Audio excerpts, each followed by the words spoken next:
Hi, and thank you all for joining us today. We are broadcasting live on the United Public Radio Network and the UFO Paranormal Radio Network, 105.3 on the Gulf Coast and 107.7 FM in New Orleans. Hi, everyone. Thank you so much for joining us today. Today, I'm really excited because not only do we have an amazing guest with us today, but the topics that we're going to be talking about, I think you'll find really interesting, and you'll definitely be able to use a lot of these skills yourself. First, I want to apologize. I'm just getting over a cold. So if I have to cough, I'll pop myself off the screen real quick. It's just that time of year. So thank you for coping with listening to me.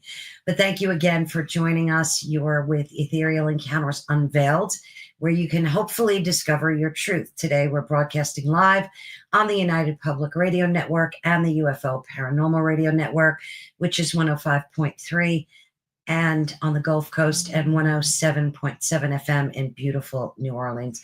So we have with us today Lorilei Potvin, and I just want to tell you a little bit about her. Of course, I'm going to have her talk about herself, but I just want to let you know the multiple skills and talents that Lorilei will bring to the table for us today.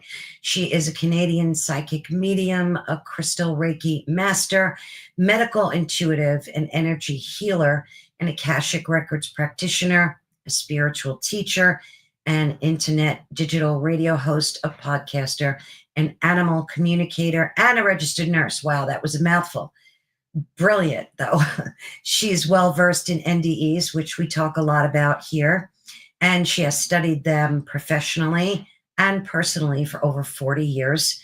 And she had an NDE as a toddler herself when she gave birth to her toddler. She's extremely well-versed in the paranormal and has shared her and her family's story with Extreme Paranormal on the Travel Channel's Paranormal Survivor TV show, episode 4. We're going to put all the links to where you can reach out to Lorilei, so including Facebook. She also has 2 wonderful shows on this network called The Angel Rock, and she also co-hosts a show on Thursday nights live on this network called The Thing at the Foot of the Bed with David Hanzel. So let me bring Lorilei. Hi, thanks for having me. Oh, I'm thrilled. I've been so looking forward to this. You have no idea. Me too. I have no voice either. I've had this virus for 5 weeks, and every time I talk, I lose my voice. So I apologize. Excuse me. 2 of us down for the count.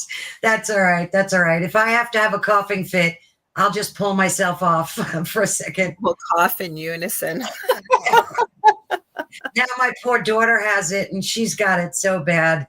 Whatever it is, it's really nasty going around. So everyone excuse our voices. Yes. We're kind of wounded right now. So Lorilei, I kind of gave a brief intro to you and your many talents and abilities.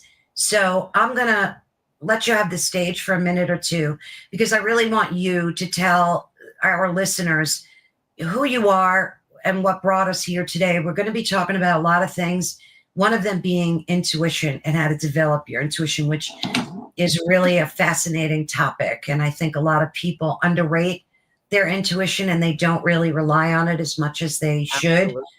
Mm-hmm. So we're going to be talking about that. But by all means, take the stage and tell folks about yourself and your. Okay, well, thank you, Carolann. Thanks for having me on. As she said, I am a Canadian psychic medium. I'm a crystal Reiki energy healer, Akashic Records practitioner. I'm a spiritual teacher and mentor. I'm also a budding animal communicator. And pretty well everything you said is what it is. And yes, actually, I even have a course I'm going to be teaching with my very close friend, Leanne Clark. It was supposed to be planned for March, but we've had to move it back a bit. So probably April or May. And I'm very passionate about talking about these type of topics and the paranormal. I always say I never went looking for it. It found me. The Angel Rock, I will mention, is indeed on UPRN here on Monday nights from 6 to 8 p.m. That is the show I have guests on. Thursday night, right after Carolann, actually, David and I will be on with The Thing at the Foot of the Bed. And yeah, I'm excited to talk about for people to learn how to access their intuition, because I believe, now, not everybody believes the same thing, but I think we all have gifts and abilities as well as intuition that we can learn to tap into and learn how to use. Hi, Mish. Nice to see you. Sorry, I was saying hi to one of our audience people, Mish. Of course. I always tease her and say she's in the future because she's over in Australia. So it's probably there already. I remember hearing you say that on your show when I was watching one night. That cracked me up. That was good. So yeah, I want to talk about intuition because I call it a blessing. I've been blessed to be able to learn how to listen to it years ago, like I think when I was about 15 or 16, I started really paying attention to my intuition. And even still, when you innately have that ability, which we all do, it can slip away from us at times because we get so wrapped up in life and so wrapped up in the day to day, and we just don't pay attention to that inner voice speaking to us. Tell me about your experience with intuition. How does it work for you? Let's start there. Okay, so I have always had very strange, unusual experiences right from, I'm going to be 60 in August, and I remember back to between the age of 3 and 4. Hello, Miss Julie Jean Bassett. I got to say hi to her too. What happened was, as a nurse, things would happen where, especially I worked a lot of nights, for example, and I'd have 60 patients on one side. I remember one night in particular, there were many like this, and I listened to a report, and I don't hear voices, but it's within the mind space or mind's eye, I call it. I heard very loudly and clearly, you need to go into that room. That would have been the last room I would have checked. And when I walked in, the poor gentleman was having a cardiac arrest. Now, had I done the whole round and come back, it might have had a different outcome. So these types of things were always happening. And I don't think I really paid much attention to it. My old roommate, though, when I told her what I'm now doing years ago, she said, I'm not surprised at all. And I go, why? And she goes, because you would always know things. I wouldn't know how you'd know them, but you would know them. But when I made the connection was, I always say we never went looking for the paranormal. It found us. And I was looking for answers, like, why was this happening to us? And I started locally, went sort of province to province, Canada-wide, then North America-wide, and then globally around the world. And as I started to learn about the paranormal and tap in, and it just sort of became a gradual process till I think I took my first course with somebody, a mentor, and I went, holy cow, that inner voice I'm hearing is really tapped into my intuition. Now, the way I connect is I'm very what you would call clairaudient. So I don't hear voices, but I hear that inner voice, and I know the difference between it just being your brain talking to you versus the intuition, because it's always meant for my highest good. It's meant with love. It never tells me what to do. Okay, that's a big distinction. The other part is that the voice speaks a little differently than what I would. So I know it's not necessarily, myself. It could be coming from my guides or tapping into my higher self. So I'm able to tell and feel the difference, if that makes sense. Absolutely. Absolutely. For me, it's been that too, but I've always struggled with, I don't want to call it fake intuition, but when you really want something to be true. I'll give you an example. You go in to buy a lottery ticket, and all of a sudden you'll hear, pick that one. And then it doesn't turn out to be a winner. But I think a lot of that is our internal dialogue wanting it to be intuition, and it's really not. Because I know there's a distinct difference between when I really have an intuitive moment as opposed to like those fake intuitive moments. Can you kind of explain that a little bit better? Okay, so one of the things I mentioned was that I know that the voice is a little different in the way that it doesn't quite speak the way I speak. It feels a little different, but even, I don't know if I would call it fake intuition, because I've been there. I picked the wrong ticket, and maybe it didn't turn out the way I expected. But I like to look at it this way, that everything happens for a reason. So Mm-hmm. I picked that ticket. Now, I may not know why I picked that ticket. I may never know what the reason is. So I like to try to give myself the grace and hold this space with the fact that none of us, even when I'm working with people, I tell them, I am not 100% correct. Right. Nobody is. We are human beings. So I think by giving ourselves that grace and holding this space that, yes, I heard that voice, it didn't work out maybe the way I expected. So being aware, are there any signs, symbols, maybe something I was supposed to see, just being open to the fact that it could have happened for a reason, or just clearly the reason that you start to learn, okay, what did that feel like when I heard that voice? What did that feel like? What did I hear? Was it because I really wanted it versus really feeling it? So it's actually even an opportunity to start learning that when I hear, say you heard pick that, and I have too, you start examining it. And then if you can take a little time to look at when you hear, pick that one, and it happens to be the right one. Was there anything different? Did it feel any different? What kind of frame of mind was I in? And again, it sounds like a lot of work, but it's not. It's just sort of a quick collective checklist, and you start to learn the difference. And you're not always going to be 100% correct. But I think that if we're hard on ourselves and think, oh, yeah, that was just me. Yeah, like it was a fake voice, like ego, if you want. Some people will call it that, right? But I Right. think Personal biases. Right. if we give ourselves the grace and hold the space that, yes, it didn't turn out the way I wanted, but take that inventory, we can start to learn from that. Does that make sense? It absolutely does. And it's a struggle that I have all the time because I'm always thinking that I'm bringing my personal biases into my intuition. Mm-hmm. And the lottery thing was a good example because like in that moment I'll struggle and I'll go, was that intuition or was that just me, interjecting that thought in my consciousness and making me think it was. So for me that's a struggle, but there are moments of clarity where I can definitively tell the difference between a truly intuitive moment as opposed to one where I'm not 100% sure. Do you know what I'm saying? Like, I yeah. do, but you know what? If you're able, or anybody else is, I would never tell people what to do because we all work differently. Okay. But if rather than saying that was fake intuition, for example, and there's nothing wrong with those words, but sort of being more kinder, gentler, and loving to yourself. Like if it was a friend, for example, and you were out with a friend and the friend said, yeah, I'm going to pick that ticket. I'm feeling it. I'm hearing it. And then they don't win, right? What would we do to the friend? We'd say, it's okay. Like, Right. people make mistakes. But if you can take that personal inventory, you can sometimes learn, because this is what this is all about with intuitive gifts, I believe, and Leanne and I have been talking about this, obviously not on air, but when we're talking, building the course together. And we really are trying to be cognizant of, if you've worked with a mentor or a teacher and you've had a whole classroom, invariably there are 2 or 3 people that never feel or pick up or get anything.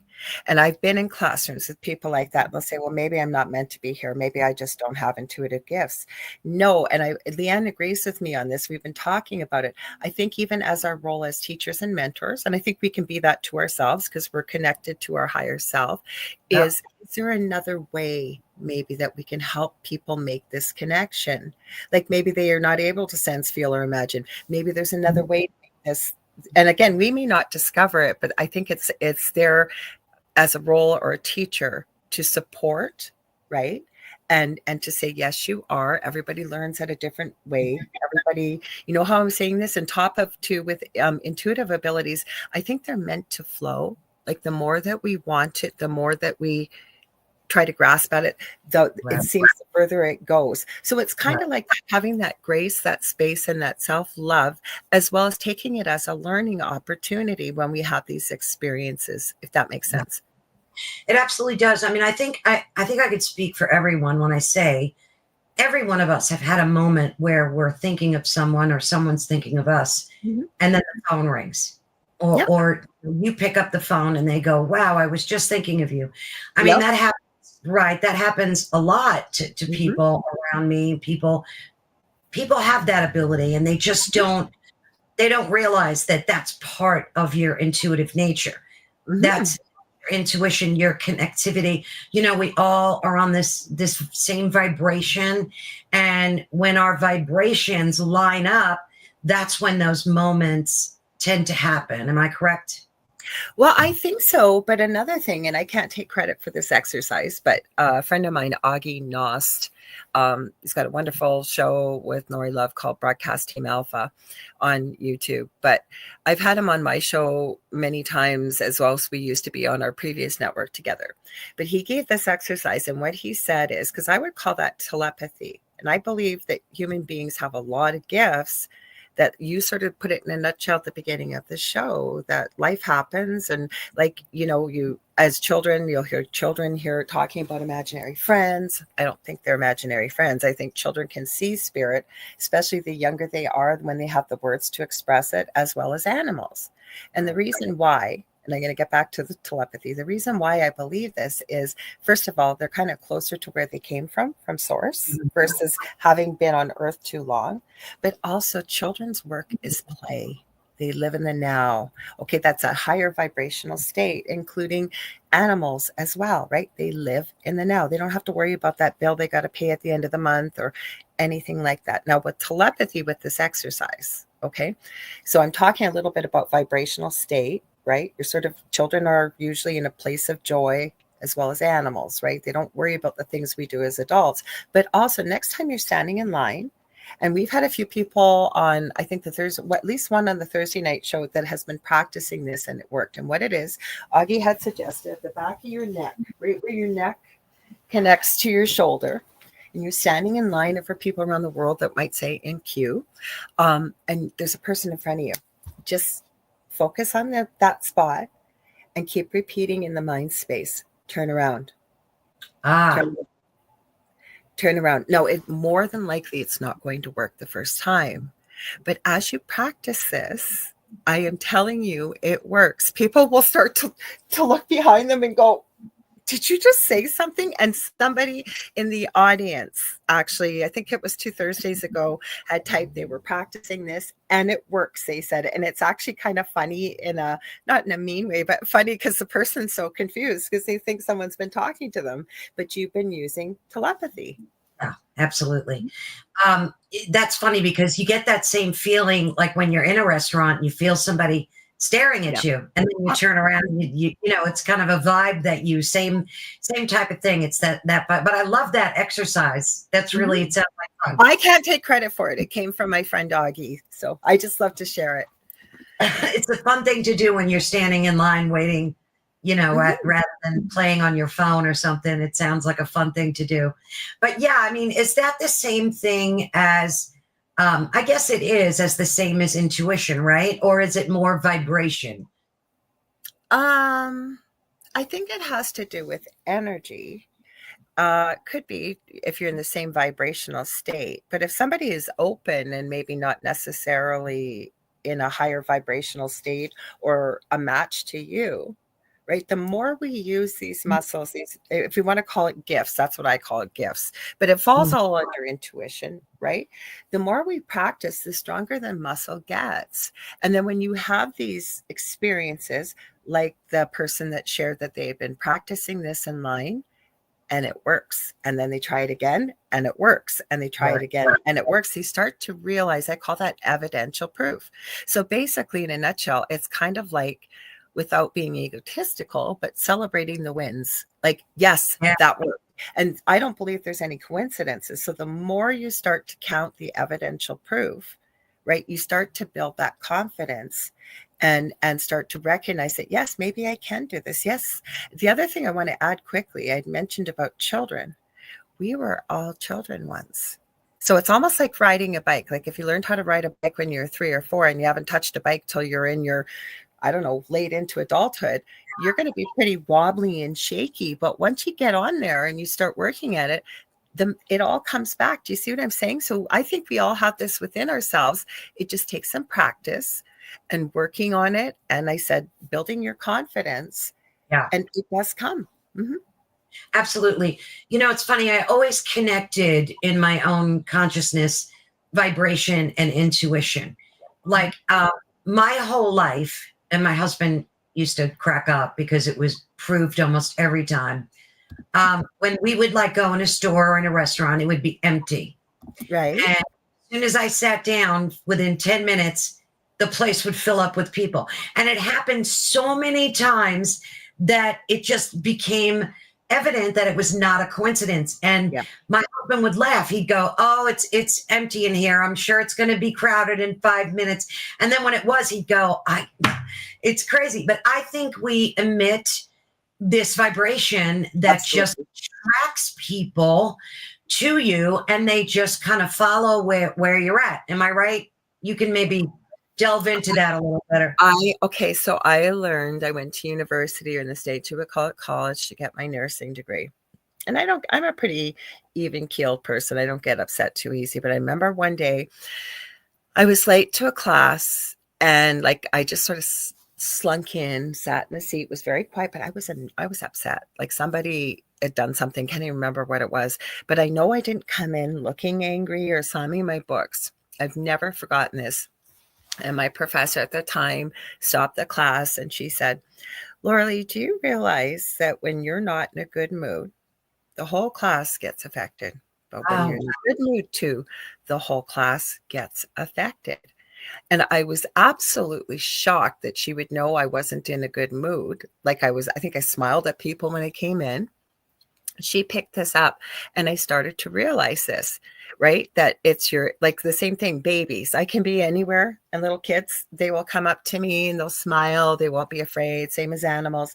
So it's about energy, vibration, and frequency. yeah. You can look back to the works of Tesla. But once you start to break it down to that, that's why, and I talk about this often even, why it's so important, the words, the thoughts, and the emotions that we really need to be cognizant of if everything is energy, because I believe those are three of the most powerful things a human being possesses. And while others may not be aware of this concept, people just know they feel something. They feel Yes. something and they feel drawn to it, if that makes sense. Yeah, it's so true. I had my very first experience about a month or two ago with a starseed child. Like Oh, cool. Mhm, I always read about them, mhm. but I never really met one or knew that I Yeah. had met one. And this little girl, she had to be about 8 or 9. And I'm just walking down the aisle, and there she was. And the two of us locked eyes, and we kind of communicated telepathically. It was Mhm. the strangest thing. And before I knew it, me, her mom, and even my sister, who was with us at the time, we like made best friends. We exchanged phone numbers. But this child was emitting such a vibration that the minute I walked down that aisle from the grocery store, I actually felt it. And Mhm. we were just compelled and like pulled to each other. So is that both intuition and a vibratory thing, or how would you define that? I Okay, call so her Starseed child because that's how she seemed to me. hey, and that's okay. No, it I don't know if it would necessarily be in and I know Julie's in here. Julie does quite a bit of the same work we're talking about as well. It feels more like and again, that's going to sound real woo woo and crazy, but I do believe that we may have some connection to off-worlders, if you will, or extraterrestrials. Now, to me, did you have a past life maybe with this girl? Was there something, maybe you guys were on the same planet together? Who knows? Because this almost feels like you instantly almost recognize one another and you were drawn together. Now, it could be vibration and frequency, okay? But many children are high vibe and have a great energy, and not all of them, but a lot do, right? But the way you two were drawn to each other, you had this moment and you actually communicated telepathically, to me, there's already some kind of link. Maybe not in this lifetime, but another lifetime, many other lifetimes ago could be. So intuitiveness to me is, and anybody can correct me if I'm wrong, but it is, you know, something and you feel it very strongly, and you kind of, whether you say it out loud or you're drawn to it or whatever it is. You'll hear people say this all the time: I'm going to trust my gut on this. I don't know why. I'm going to go with my gut, but I just know it. I just know it deep down in my gut. That is what I would call intuition. Right. But for you, this seemed more, you could have been on the same vibrational frequencies, but there could be a lot of people around you that were on the same vibrational frequency. But the fact that you two shared this moment, to me, there was something that the two of you recognized within one another. Now, whether it was past life or whatever it may be. And like the fact that you called her a starseed child, I don't doubt you for one moment. So there was something very special about this child, and she recognized that within you, if that makes sense. Oh, you're muted. Muted. Coughing. Okay. I didn't want people to hear that. I've Sorry. done that before lots too. Don't worry about it. Mhm. Yeah, it makes perfect sense, Lorilei. Mhm. I really love that explanation. You're right. I mean, I Mhm. think that too is how we meet, you know, our husbands, our boyfriends, and our best friends. There's just this connective vibration that passes through us, and There you could can be feel contracts though too. Like you could have it.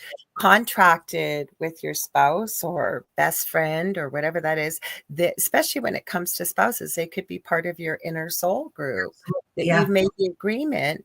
Or it might not even be part of your inner soul group, that you have a friendship with someone because they've agreed to participate in whatever you're supposed to be doing on this planet too. There could be many different reasons.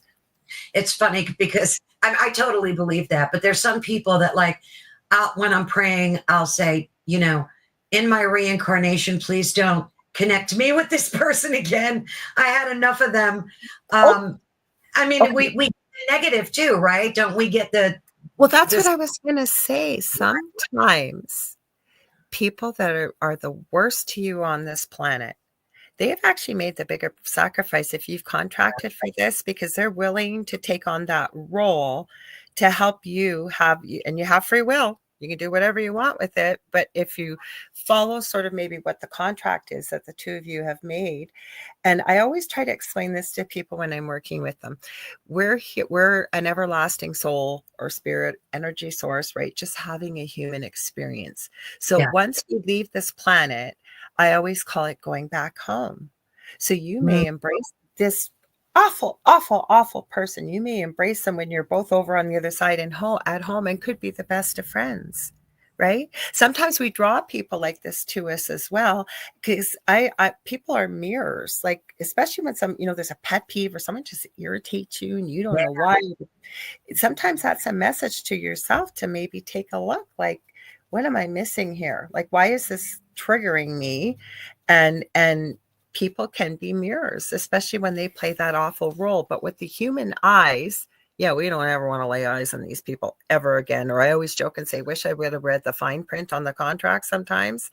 But going back home, we have the whole spectrum, and there's nothing but love. So I always try to explain that we really return to who our true self is, not just the human being who we are here, if that makes sense. It does absolutely make Mhm. sense. I also wanted to ask you, are there signs or physical sensations that folks should look out for, like prior to intuition? Are there any body cues that maybe happen beforehand that we're not tapping into? Yes. So, for example, and if people that have watched my show for a long time, you'll see me say, "Oh my gosh, I got goosebumps and it's not cold." Okay. Mm, No, it took me a while to make that connection, but I know if I get goosebumps and it's not cold out, that is, hi Connie. That is a message from, whether you want my guides, my higher self, whoever, that what I'm either interacting with or whatever's going on, that I'm in the right place at the right time, or better yet, I take it as a sign of truth. Like if I'm giving somebody a message from spirit and I'm covered in goosebumps, I know I'm on the right track. Or sometimes when I'm doing a mediumship reading and I'm covered in goosebumps, I know that their loved one or whomever I'm connecting to is here. But that isn't, I wouldn't call that the number one thing for myself to know when it's intuition. So if it simplifies it, and I'm sure you've heard this before and I'm repeating myself, but I know it in my gut, or I'm going to trust my gut. Like you sort of just feel it within. And I'm going to go back to the lottery ticket, for example. And I don't know if you've ever had this happen, but there have been times, and I've connected to the feeling where I know beyond a shadow of a doubt, 100% that this is either going to be a winner. It could be, I remember one time at the fair, I was like 10 years old and there was a spinning wheel and I had to put my quarter down on something. I remember this so clearly. I just knew I'm getting goosebumps as I'm telling you this. Put the money on this number. Sure enough, wheel goes round, round, round, stops dead in its tracks. So that right there, right? So there's a bunch of little things that we can pay attention to. But for myself, if I know, like same even with a winning ticket or anything like that, if I really know it, like there's no questioning it, it's not that I want it, it's just so clear, I would call that intuition, or you could even call it claircognizance. You know beyond a shadow of a doubt that you know, but you don't know why you know, you just know it. And it's so frustrating because like you want more of that. It's almost like a drug. Like when it happens and you have that justification that you know you were right, you want that to happen again and again. And it's so, to me, it's like picky, it just comes when it comes. That's how I look at it. Can I say this with love to you? It sounds like you're very hard on yourself, but if you can, and if it's hard to, because self-love is hard for anybody, myself included. There's days that none of us like ourselves, right? But the thing is, if you can try to remember, if you had a friend, a beloved friend beside you having the same experience, how would you support them? What would you say to them? And turn it inwards if you can. I hear you though. You want more and more because it's exciting. There's other ways you can do things too, to start building your intuition. Now you're going to look crazy if I got one over here, if you're whipping out a pendulum in the middle of a store. But pendulums can I got to grab one here. I got a whole bunch here. Pendulums can help you trust your intuition. Say you're going to intuitively pick something and you want to know, did I get it right? You can test it with a pendulum. Many of my courses were like that in the beginning to help people build confidence. You can use your body as a pendulum in a store, so you don't look like a weirdo whipping out a pendulum all over the place. And very quietly within the mind's eye, stand there, just relax and ask your body to show you no. Your body might lean this way, that way, very slowly, or it might just stay still. Ask them to show you yes. And then you can test it, right? You can say, I've got brown eyes. Are my eyes brown? Is it moving to the left like it showed me for yes? And that's not concrete. You're going to figure this out when you're in. So there's other ways to start building on your intuition is what I'm trying to say, right? To build that confidence, because once we have that confidence and we don't start to second guess ourselves all the time, right? You start to find it starts to come more and more, like you said, because you start to trust yourself and what you're receiving. That's so true, Lorilei, because I'm my worst enemy, and I'm the hardest on myself than anybody. It's just I out with love, though, okay, because we're all hard on ourselves. It's so true. Like I'll be the first person to beat myself up. So, but that's the Pisces in me, I think. But I also have a question for you. Can past experiences or traumas, whether we had them in our youth or adulthood, can they affect your intuition? And if so, how can we heal from that? And again, I'm sorry for my voice. I know I probably sound awful. Me too. We'll be awful voices together. Okay. So yes, absolutely. Okay. And so for myself, and I'm still work in progress, is I think we all need some kind of healing. Oh, Okay. yeah. So parents or whatever might have tried to do their best. There's a lot, especially I think from the age of 0 to about 7. We are Yeah. like little sponges and we pick up and hear everything. Like I'm Oh, still working on, for example, manifesting. Can I manifest some things? Yes. But with money, it's still a struggle. But we hear things, especially at that age, like money doesn't grow on trees. Like, what do you think? We're rich or something? Like we hear this and it's not meant in a bad way, but right. because I think at our development of that age too, we store that away and that program plays. So there's many things that can absolutely hinder us with intuitiveness, because we do have to be, it's called high vibe state, right? It's easier to access our intuition when we're in that space of happiness, joy, things like that, like positive emotion. So for example, and I'm going to give, oh, thank you, Connie. Connie says, you ladies sound great. I'm Oh, going to thank you. Thank you. I'm going to give Julie Jean Bassett a shout out. And there's a reason why, because she's an incredible animal communicator. She's helped me with many of my animals. She's also, I've taken her animal communication course, but there's another reason. And she's not the only one out there, but I can speak from personal experience. Julie Jean Bassett, I have had a shamanic practitioner course, session with her that was life-changing, that really worked with some trauma that I had gone through as a 4 and 5-year-old. There's that no 4 or 5-year-old should ever go through. But my point is, it helped move some of that trauma, because we need to process it, right? We need to release it. Energy can neither be created nor destroyed. It can be moved from one place to another. And that's actually how disease starts many times, is through a lot of different emotions. So going to someone like that, we can carry, even trauma and things like that from past lives. So you start to look at this. So there's many different people. I do crystal Reiki, for example. There's many different types of alternative healing methods. If you're not sure what one, feeling, just if you take a look at it and you go, geez, I think that sounds interesting, I want to give that a try, give it a try. The other thing that I think is important to help ourselves get in touch with spirit, as I call it collectively, your intuitiveness, is to try to find a place that brings you joy, or something that brings you joy.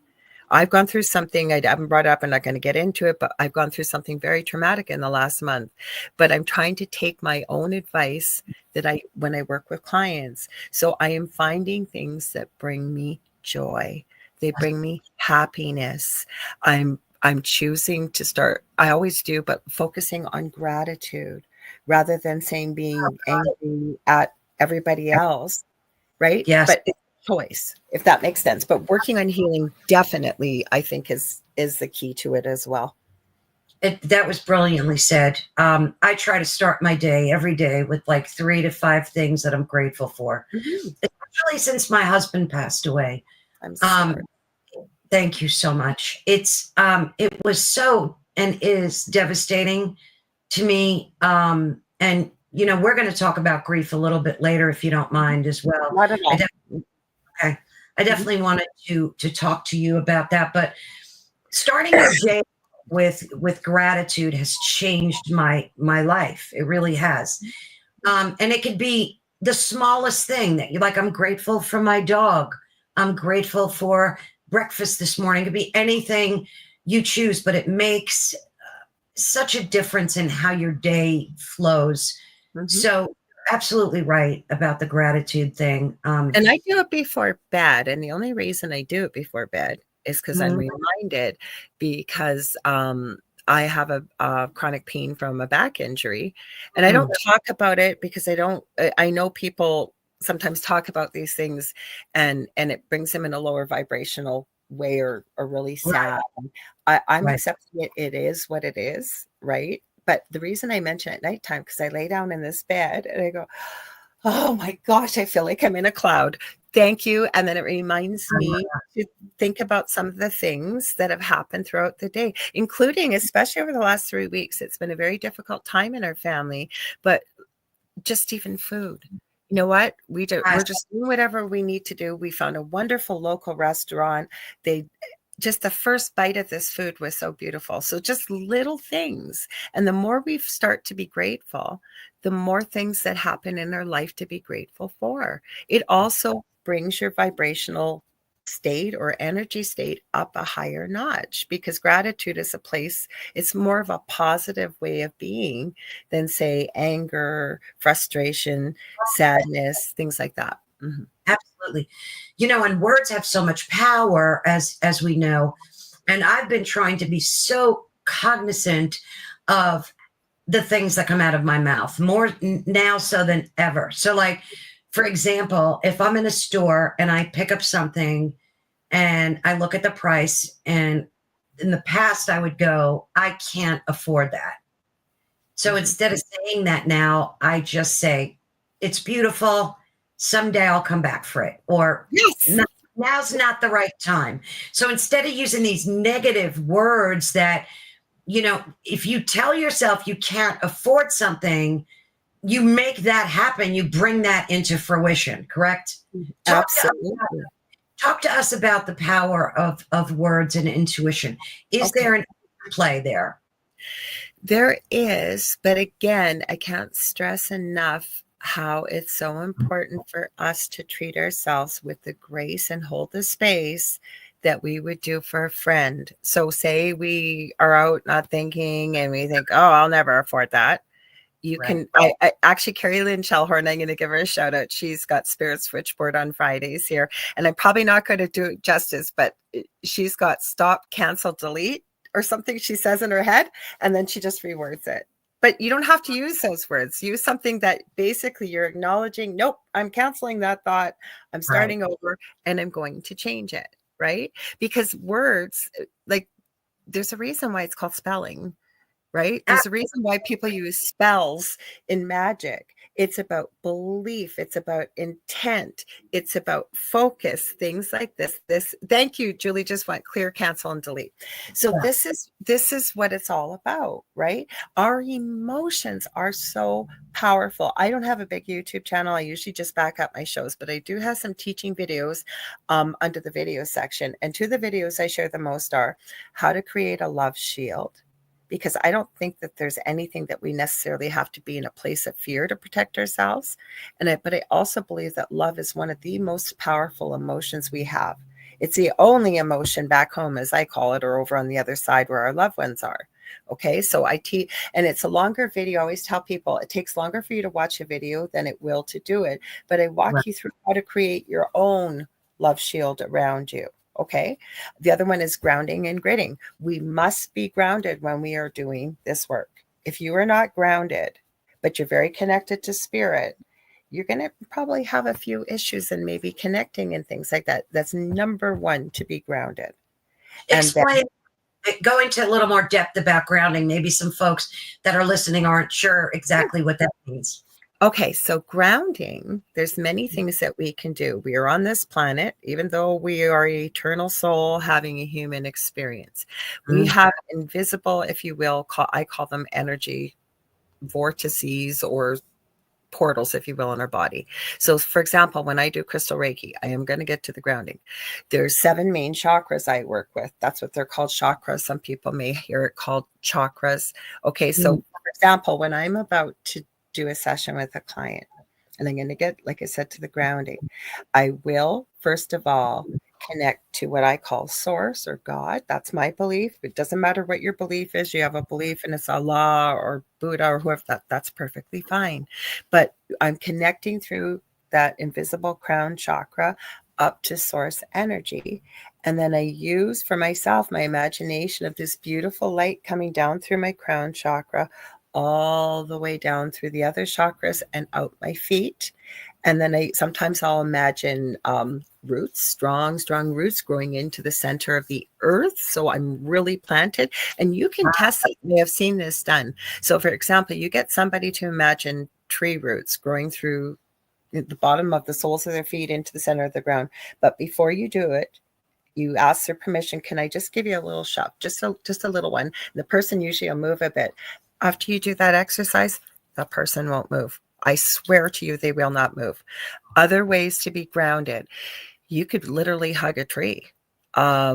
Take your shoes and socks off, stand on the ground if you can. There's this new healing technique, groundbreaking healing technique they were calling it, and I think they called it earthing.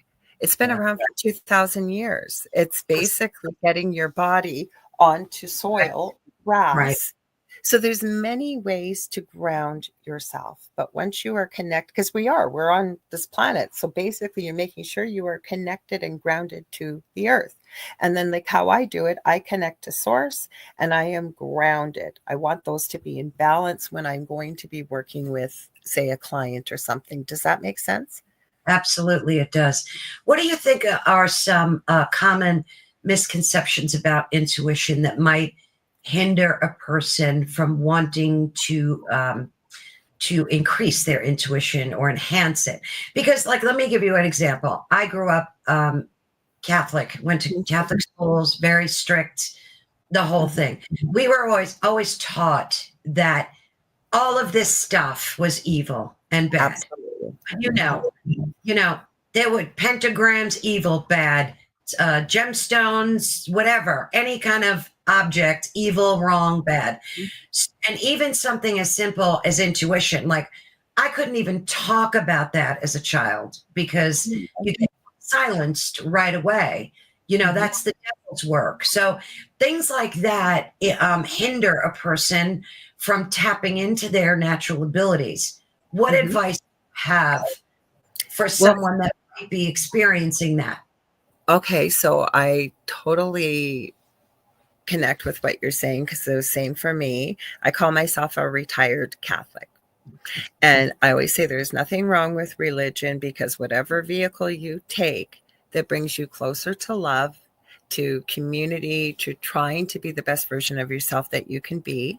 So I'm not going to judge how people get there. But again, we've received this programming is what I call it. So again, there's people that aren't in a comfortable space to be able to come out of the spiritual closet, as I call it.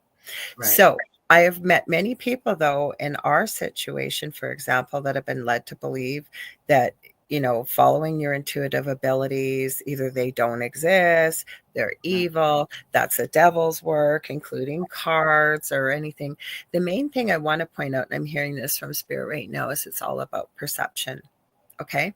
So if you feel that you are being called towards discovering more about your intuitiveness, there's a lot of belief systems that you sort of got to take a look at too, right? So if you really feel that way, find, first of all, a group of people that will support you. May not be where you live, may not be your family. There are people out there like yourself, myself, Julie, all the people in the audience that are here right now. Okay, we find each other. It's kind of like a tuning rod and a radio station. We will find one another to support you. But with intuitiveness, yes, you're going to hear many things. Now, I had a very interesting conversation this afternoon with the gentleman that did my tattoo, for example, and he doesn't believe in any of this stuff that I do, and I wasn't cramming it down his throat. That's fine. You are entitled to your belief system. I'm never going to convince you. Okay. So my job is, I think, when I'm working with students or for myself, is what resonates with you, what feels right. Okay. So there are tons of myths out there. It doesn't exist, intuitiveness. This is crap. There's no such thing as this. And you will hear naysayers all over. And the main thing, again, I'm going to go back to something a mentor said to me years ago. And she said, what other people think of me is none of my business. And I remember arguing with her years ago. What do you mean? Of course I care what people think about me. And then I now realize this. What you think of what I do or what my path is or what I'm called to do really doesn't affect you. So if you don't believe in it, I respect that you don't believe in it. But this feels right and it feels true for me and it resonates. Do you see where I'm going with this? Because there's lots of myths and whatever. But if you feel this and you know this, right, you know that you're intuitive. And I think we all do. Plus, we have things like you just said. The phone rings. You already know who's on the phone. And it happens with such frequency that you know darn well there's no coincidence. I don't believe there is a coincidence anyways. Absolutely. You have to trust what you feel and what feels right for you. You are never going to convince somebody with all these myths and all these naysayers out there, okay, until they are ready to hear what you have to say, if they want to have that conversation or pursue it for themselves. Right? This is about you, your self-development, and what you know to be true and what resonates with you. That is so true. And especially for folks like us that were raised Catholic, like I believe that Jesus is my Lord and Savior. And I have a struggle with that belief and with what this part of my belief system, Okay. expand. I do. I have a daily struggle with it, to the point where, like, I'll pray and say, Jesus, just know that everything I do for the good of humanity. I do in your name, because I've been conditioned, like you said, to believe that this stuff is all voodoo, evil, not good. And even when I was in my teens, I found a beautiful group of pagan witches, and they were my friends, and we were hanging out. And I was told not to hang out with these people. I was chastised. And so, you're right. You're growing up with this pounding notion that all this stuff is evil, bad, and not good. It's against God. So You have to follow your heart. And I'm going to tell you something right now. I believe that Jesus, that God, whether it's Buddha, Allah, the universe, Mother Mary, ascended masters, whatever, they know who you are. They know your intention. So they already know who you are down to the depth of your soul. And I always say that I don't think you can go wrong if you are thinking of either for your highest good or the other person, and you are doing this with love. Okay.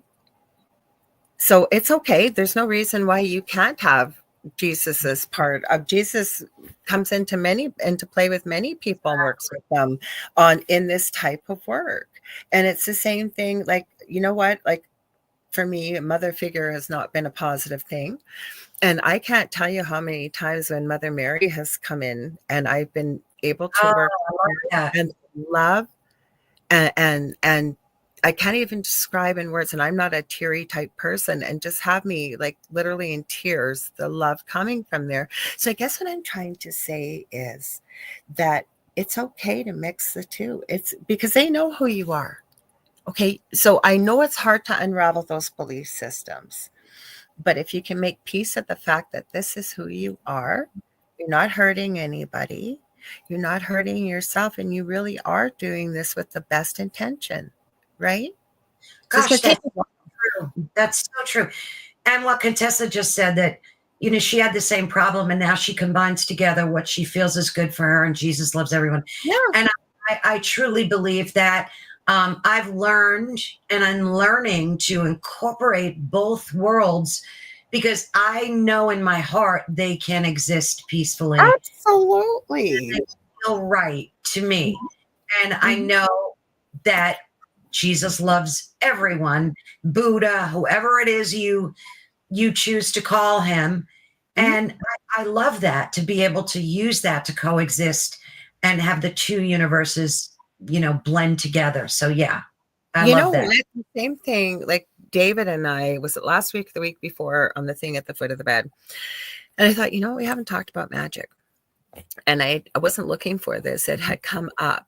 And it was talking about the amount of things that we do in everyday life that actually relate back to paganism many centuries ago.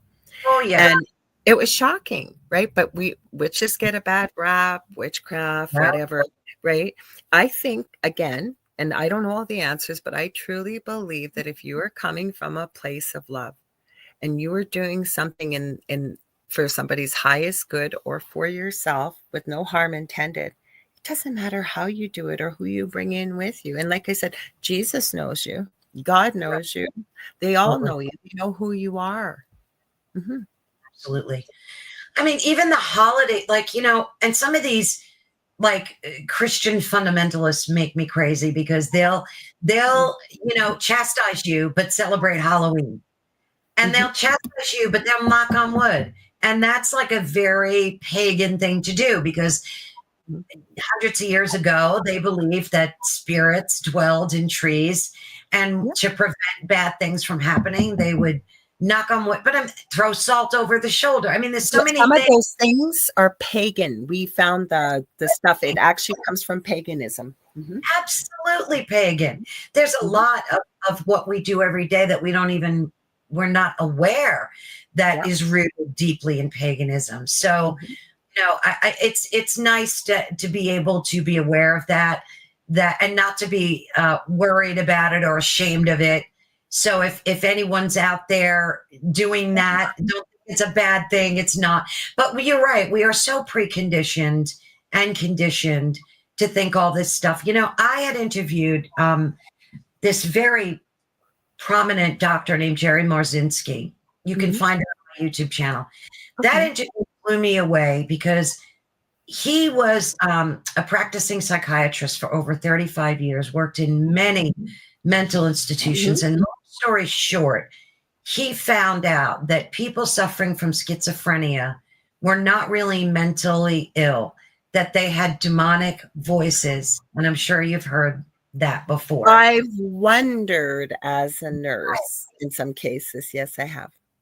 Right. Well, he found proof. We talked about that. I'm actually having him on again because, it's going to be amazing because I'll have to watch. He is, if you just Google his name, he's like everywhere now. He's pervasive because so many people are realizing he's got case studies proving it. So he had said that, and I wanted to get your take on this. That's why I'm bringing it up. He had said that in a room, wherever you are, that we have demonic and angelic voices speaking to us at all times. And that he developed with this woman, this program called That's a Lie. And whenever she was diagnosed as schizophrenic. Turns out she wasn't. She had demonic voices in her head. She adapted this tell that she would use. Whenever she heard those voices, she would say, "That's a lie." And the demons didn't like that. And they don't like when you invoke Jesus and all that good stuff. But anyway, do you believe, because a lot of psychics that I've spoken to don't like to talk about evil. They feel that you talk about it. Right. You talk about it, you propagate it, you bring it into your world. What's your take on the whole thing? Okay. So with my haunting that I went through, how it all started, okay, it's a bit of a longer story. I'll try and shorten it as best I can. I was still married to my first husband at the time. We were living in our previous home, and I had hurt my back and was pretty well in bed most of the time. But when I could get up, while I was laying down, I was making beaded dog accessories and all kinds of cute stuff. So one day I was able to get up and I did some shopping, but I was at local shops. Okay. The night before, my ex-husband Earl and I had watched the movie The Secret. Okay. So as I'm going around to these stores, and I like to talk to people, so I'm talking to them. Every single store offered to sell my merchandise and did not want a commission. I could not believe this. Okay. So I come home, I tell my ex-husband this, and he jokingly says, maybe it was a secret. And we kind of laugh. I go to bed that night.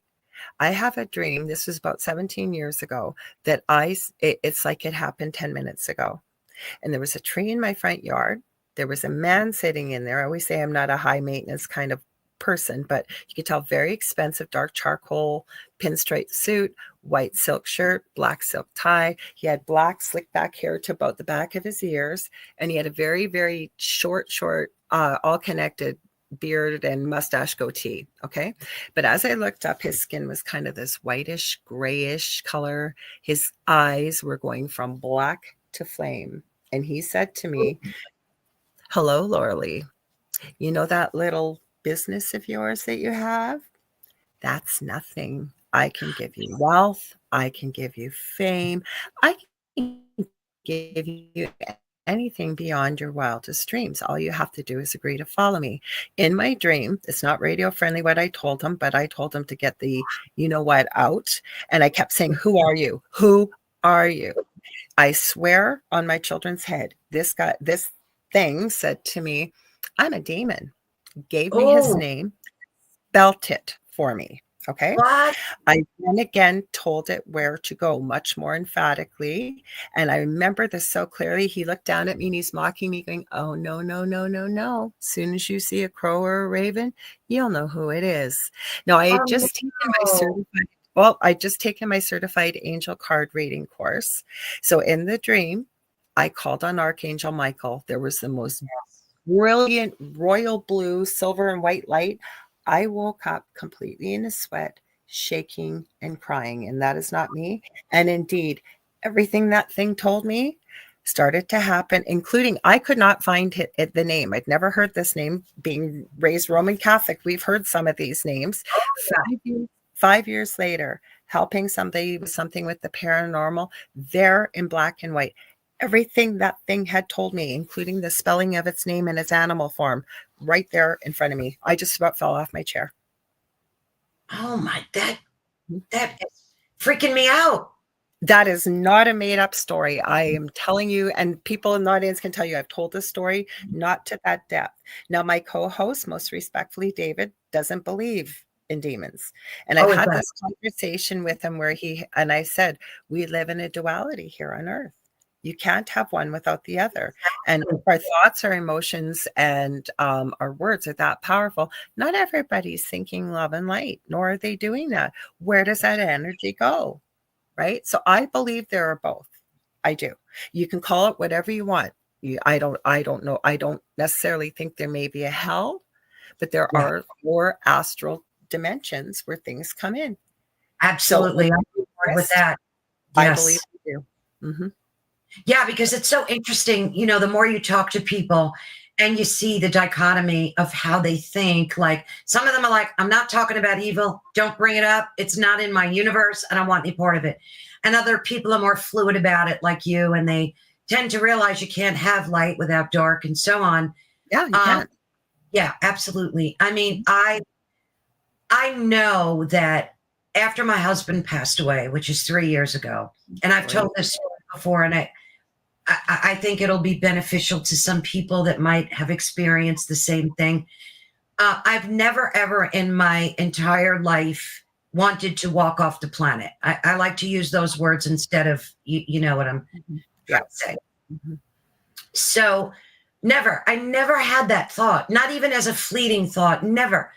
Mhm. After my husband passed, I'd say about a week right after he passed, I started not hearing a voice, but having these thoughts telling me to walk off the planet, telling Mhm. me things like, you don't need to be here because your husband's gone now. Don't you see that? You have Mhm. no purpose. There's no purpose for you anymore. Mhm. Your kids are grown. They don't need you. Things like that, Lorilei. Mhm. Well, it freaked me out so bad because I knew they weren't my thoughts. Yeah. I knew they weren't. Well, that went on for a good year. And I would just fight it. Every time I heard those voices, I would either pray or say, "You're a liar. That's not true," that kind of thing. And then all of a sudden, one day after, I'd say about a year and a half into it, it lasted. And it kind of went away gradually and it just stopped. It just went away. So I felt that was very demonic I do personally. too. I do Right. too. I think they were taking advantage of you in a grief state, Right. right? You were Absolutely. grieving because you wouldn't have thought that. Now, Yeah. sometimes people send us stuff, like some people are pretty powerful even with their emotions. I had something here last summer. I had 4 different psychics and intuitives check. Okay, I cleansed the house. It was no doubt that there was something here. Oh no. And there was 2 things, but every single person said to me, the person that sent it did not send it intentionally. They were angry. Okay, so Oh, uh-huh. So where I'm going with this is I believe evil exists. And whether you want to call it a demon, you want to call it whatever, yes, I do. Okay. Now, how did they get energy? And even explaining this to my children when they were little, we were going through that. Well, not that little, they were like tweens, going through what we were going through in the previous home. It was very mm, simple to explain that they want people to fight or argue or be sad, be depressed, all these yes. lower slower emotions because it's like food to them, I believe. Yeah, Right? that's the punch. They love it. So as time went on, you know what? You still were grieving, but life was probably changing and shifting in a little bit of a way. So you actually were changing your energetic state, and it was Right. maybe no longer a match for them or anything like that. Because to me, like attracts like energy. So if you're no longer, and it was through no fault of your own, when you're in a grief state, you're in a great grieving state, there's very little you can do about it. You have to process it and go through it. But like you said, after a year, right, you probably started to just evolve a wee bit more. The vibrational energy or emotion went up a little bit more. And to me, it may not have been a match anymore for something like that. Mm-hmm. You know, you've worked as a grief counselor, right? Or in your nursing Well, career. no, Yeah. I worked in critical care quite a bit. Then I went out to work in the community. I did something called the Victorian Order of Nurses. And so I set up a lot of technical programs for them, like ICU things like central lines, IVs.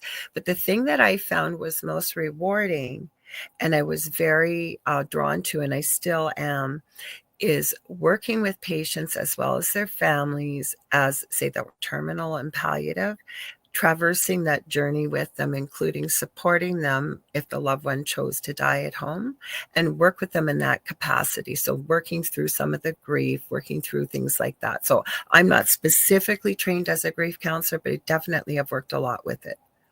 Oh, wow. Mm-hmm.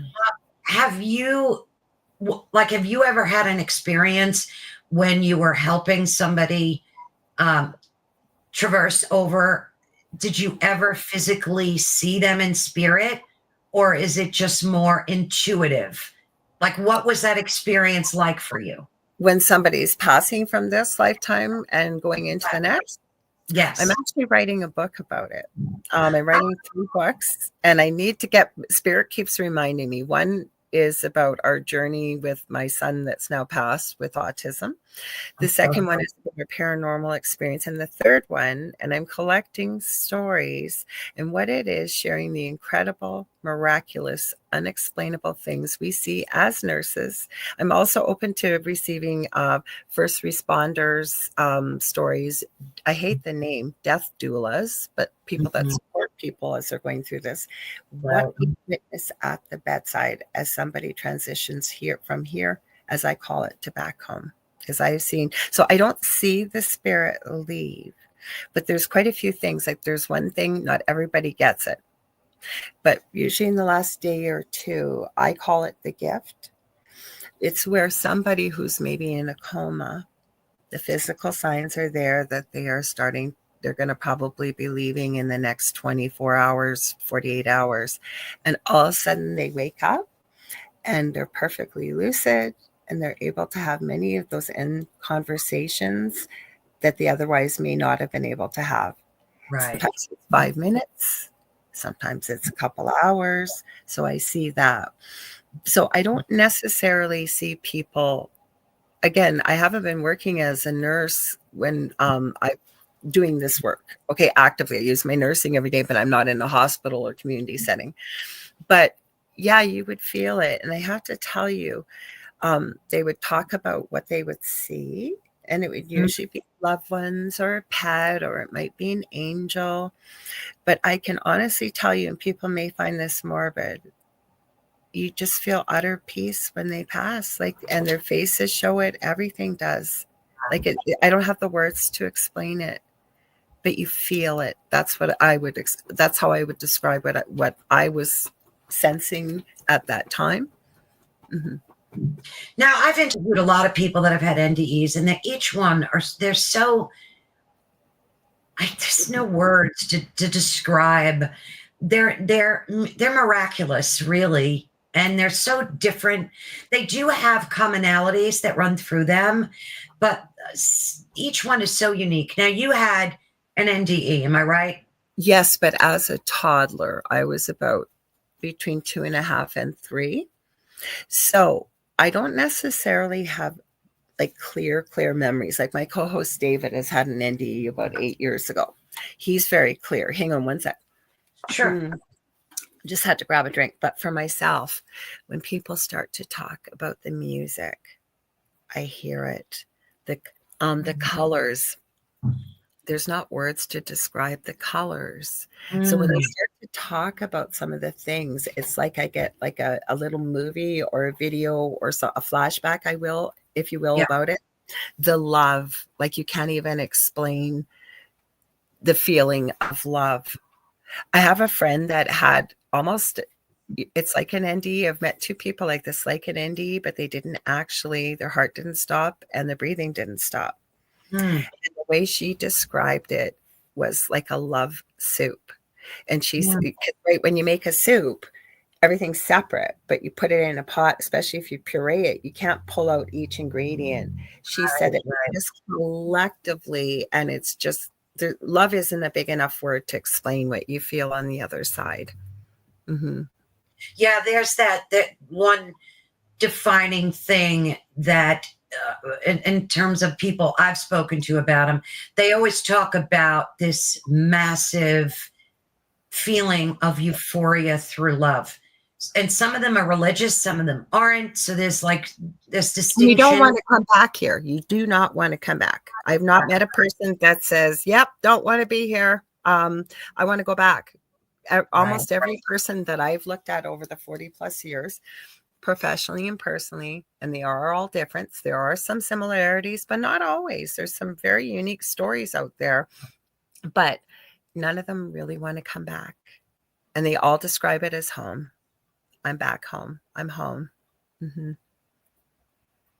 it's so interesting how, we talk about free will, and you have free will. And a lot of these people that have NDEs, they're asked to, do you want to come back? So I guess that's where free will would come in, being able to choose. Some people will say they've been told it's not time yet. Yeah, correct. Yeah. It's crazy. So let's talk about grief for a second, because a lot of people, they attach the word grief to losing a loved one. So that's typically how you hear about it. But you can suffer grief by losing your dog, by breaking up with your boyfriend, by losing your job. I mean, there's many telltale signs of a person that's grieving. It comes in different shapes and sizes, right? What do you I went through grief counseling for almost 3 years. Certain things I learned that were very valuable, like acknowledging your feelings, expressing your grief, taking care of yourself, have self-care. And then other things are very important too, like maintaining daily rituals, doing things that you did before the grief. And that was very important to me. Of course, seeking support. What about, like, in your opinion, what do you think is essential for people to do spiritually whenever they're suffering from grief, regardless of what it is? Well, what I'm going to add, first of all, for some people that have lost somebody very near and dear to them, they blame God. Yes. Right? That's the common one. They blame God. It's not a secret. I just haven't talked about it on air. My youngest son passed away from the flu that we've had just over 3 weeks ago. And so I always say that I try to walk the walk of the talk that I do. So I've been trying to follow for myself, for example, what I would share with a client I'm working with. But I can tell you the first couple days, and I'm very clairaudient, so I'm talking to spirit all the time within the mind space, if you will. And I kept saying, I don't like feeling this way. I don't want to feel this way. I hate this. I hate this. And what I received from spirit was, and spirit will never, that's how you can always tell if you're connecting with your guides, or collectively, as I say, spirit will never tell you what to do. If it does, that's probably yourself, like whether it's your ego or something else. But what they suggested and gave me this advice is, Laura, the path to healing is actually going through those feelings, feeling them, processing them. And that's the only way. Like, it's like energy, right? It can be moved from one place to another. Some of the other advice I can give to people is try to find moments of joy, whatever it is. If it brings you joy, even if it's for a few moments.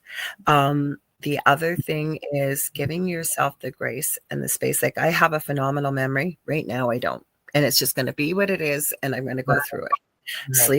Sleep when you can. Yes. When you can. Choose to be around the people that you know will support you, that they don't expect you to support them right now. So it's things like that. No, I agree with you about the state. It's called The 5 Stages of Death and Dying, actually, by Dr. Elizabeth Kubler-Ross. I always say it should be called The 5 Stages of Loss, because no matter what we lose in our life, I believe that is important to us. We go through that process. Mm-hmm. I hope I answered your question. Oh my gosh, it was perfectly answered, perfectly. And I just want to say to you again, I'm so deeply sorry for your loss. I seen somebody wrote, ooh, tattoos. The reason why I'm going to show it off, it's a tattoo I got from my son. He loves Super Mario. So it's not done yet. I have to go back in a month to get some more color, but that's why I got it. Because to me, right, I got this in memory of him. So I see this. Now, the other thing I want to share too, and I always say I try not to judge, even as human beings, we all do.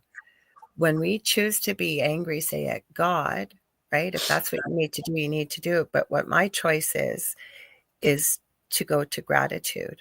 I was never supposed to be able to have biological children. I had 2 sons. And would I have had my son here forever? Absolutely, in a heartbeat. He was with me 24/7, like he was never away from me. But I choose to practice gratitude that I was given the gift of being his mom for almost 27 years. Yeah. So I really do try to follow what I try to help other people with, because it's not really coming from me. I believe that it was coming from spirit. And it really has helped, some of these things I've shared. I think it's wonderful that you were able to seek out somebody for grief counseling. We need to find whatever is going to help us go through this process, because grief never goes away. I'm sorry, it doesn't. But what happens with time, it's almost like a different, I don't even want to say new normal. It's just a different type of normal as time passes by. I really believe that. Gosh, that's so true. Mm-hmm. And for folks out there, I did some crazy stuff. Like, especially, and I call it crazy, but I'm just saying that facetiously. Like, I don't even know what words to use. Strange, weird. Like, I would go shopping with my sister and pretend that my husband was holding my hand as I was walking. He probably was, because my son has been around, and I'm not thinking this for wishful thinking. I've had so many people, even my next door neighbor, her little 8-year-old, he's almost 9, was friends with my son. She's finding dimes everywhere where there should not be dimes. Mm-hmm. I'm telling you, he was probably there holding your hand. I believe it 100%. I believe that. You know, and at first I would go, oh, I've lost my mind. This is cuckoo stuff. But I really, you know, and it just made me feel so much better. Yeah. And I almost felt compelled to do it. Like, I said, okay, Joey, I know you're holding my hand. I'm walking down, because I couldn't even get through a shopping experience without, you know, just wanting to cry all the time. That was just the way I dealt with it. But you're right. I think that spirit motivates us to and strengthens us to get through these challenging times. And like I said, it could be, I know so many people that have lost their job and were devastated by that, and going through the same stages of grief, or getting divorced, and it would destroy their lives. It's like all the same. It's like a melting pot of all the same pain and suffering. And it is, because it's loss. And that's why I said it. I appreciate that Dr. Elizabeth Kubler-Ross came up with this 5 stages of death and dying. But I always say it should be called loss. Plus, the other thing I tell people is, yes, there's 5 listed, but nobody follows that in chronological order. And you could be in a stage of acceptance, and something happens, and you go back to anger, and it's a whole process that you go through. And again, I think it's so vitally important to hold the space for ourselves if we can, or somebody around us, and as well to have the grace that you would have with somebody else that you love that's going through this. Because what I wanted to add is, and I truly believe this, that our loved ones that have gone back home are not limited by a body. They can be in a gazillion different places at once. And I truly believe that they stick close to us, especially during the very difficult times in the beginning. So I truly believe your hubby was there with you. And that's probably why you kept feeling so compelled to think that he was holding your hand, because I think he was. Yeah, I agree with that. I really do. Mm-hmm. You've had so many experiences happen to you throughout your life. Mm-hmm. I want to call it high strangeness is the new Yes. like. Yes. Mm-hmm. I've been itching to ask you this. Okay. What is the most impactful experience that you've had with high strangeness? Like you mentioned something before that was crazy, like things that have happened to you in your life. What is the one event that impacted you the most? Oh God, there's been so many I haven't even told you. There's one I don't have an answer to yet. I can tell you, we moved into a brand new house, and it has stuck with me. We moved in a brand new house built from the ground up. And the first year we were there, we moved in, I think in August. And this started very shortly after this. Every night at 3 a.m., I would Uh-oh. be unable to breathe. Not take a breath in, not take a breath out. I was terrified to go to sleep. So I never found out why this happened. And once the snow started to fall and I saw some kind of specialist, this was not asthma. I can tell you as a nurse, I know what asthma looks like. At that time, they diagnosed me with it. They gave me some kind of prescription and it went away. That was very impactful because I still don't have an answer. But I have to say, and I do say this often, I would never wish the paranormal experience that we went through in our previous home on a blade of grass. Not that I'm any better than a blade of grass, but I Yeah. can honestly tell you the reason why it's so impactful, and I don't look back in anger or anything like that negatively, is I don't think I'd be doing what I'm doing today had I not gone through the experience. Was it a haunting or just? My partner Dell was thrown 15 feet across the kitchen, and he's a skeptic. We're both Nighthawks. So he was making a sandwich. He was up in the fridge and he was bent down, and he was about to grab the mustard. And all of a sudden, he was flown right across the kitchen. And he said when he turned around, the mustard was on the counter. He did not pick up the mustard. He doesn't know how it got there, but he didn't tell me how I found out this happened. It was a day or so later. And I said, "How did your arm get all cut up?" And he Oh told me what no.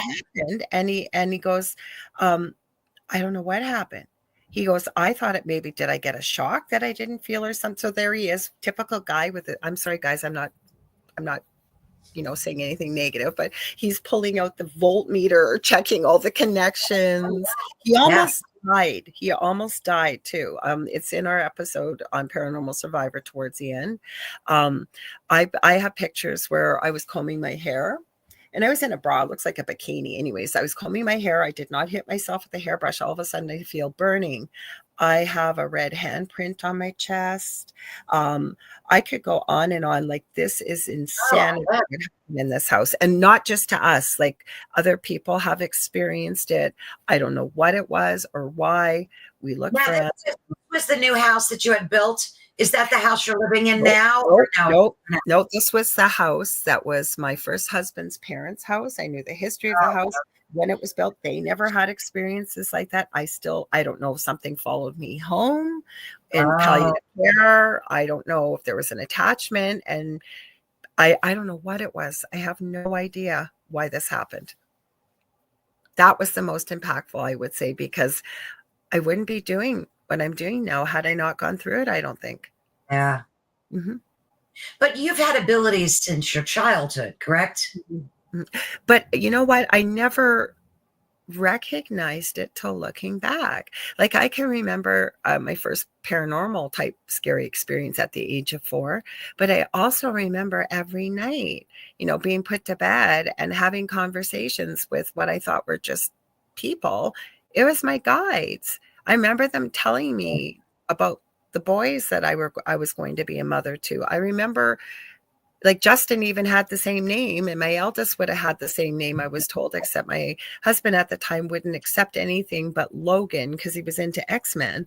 It's just crazy. So yes, I've had it around me my whole life and followed it and listened to it. But what it is, and this is again going back to my friend Leanne and I doing this course, it's helping people to discover, to make the connection that I think we're all hearing, that inner voice, but learning to trust it and know the difference, kind of how we started the conversation. Right, absolutely. We're going to talk about your courses too at the end, and we'll wrap up with that because I'm so excited for you to do that. It sounds like it's going to be phenomenal. Hi, Justin. A lot of people. Oh, hi. A lot of people that I talk to that are psychic and have abilities also have very distinct connections with ETs, UAPs, stuff like that. Whoa, I was wondering if you're going to ask about this. Yes. Tell us about your experiences. If you'd told me before, I would have brought some of the videos. But okay. Well, I filmed stuff in the sky. Some of the people that watch the thing at the foot of the bed, we've shown videos of some of the stuff I filmed. Nothing like drones or anything, but you're going to see Julie Jean Bassett, if she's still here, can tell you. I picked up something one night. I was chit-chatting with her and we were looking at the full moon, and all of a sudden I go, holy crap, what is this? Hang on. I'm voice messaging her and I'm turning my camera on, filming it. Anyways, so I'm going to back up a bit. So Joe Montaldo, who owns our network, UPRN. Hey, Joe, thanks for providing this space for us here. His big thing is ufology and aliens and things like that. So he has on, I think it's his ICARS, International Center for Alien Research, on the website for this. He's been doing a 20 plus year study on people with red hair, green eyes. There's a reason why I'm telling you all this. Red hair, green eyes, and Rh negative blood, to see how many people have actually had experiences with off-world or extraterrestrial ufology, okay?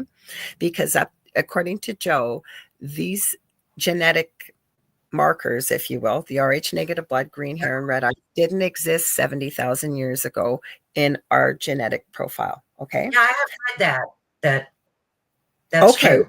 So I don't have these characteristics. My mother does. My mother doesn't believe in any of this stuff that we're talking about. When I was in the previous home and I had not slept for a couple days with everything going on there, I got in the car and I said to my partner, Del, I'm just going to drive to the store. It was literally, should have taken me 2 minutes. I was at the lights. I blinked. And my eyes opened because my phone was ringing. I swear to God, I was miles away. My car in the opposite direction. An hour and a half was gone. And it's my partner, Del, going, where are you? And I said, I don't know. What do you mean you don't know? Because he thought I got in an accident or something. Yeah. I said, I'm going to have to call you back. I was shocked that I had cell service because it was somewhere rural. I could still describe the building that I was in front of. I've never seen this building before. Was this, Lorilei? How long ago? Probably about 7 or 8 years ago, maybe a little bit more. Wow. So what happened? What? I have not found out. I've got missing time. Yeah. How did my car? I know the city. I've lived in the city my whole life. It's not a ginormous city. It's called Thunder Bay. We're about 6.5 hours north of Minneapolis, Minnesota, and including we're about 40 minutes from the Minnesota border. I have no idea how I got there. I have no idea what happened to me.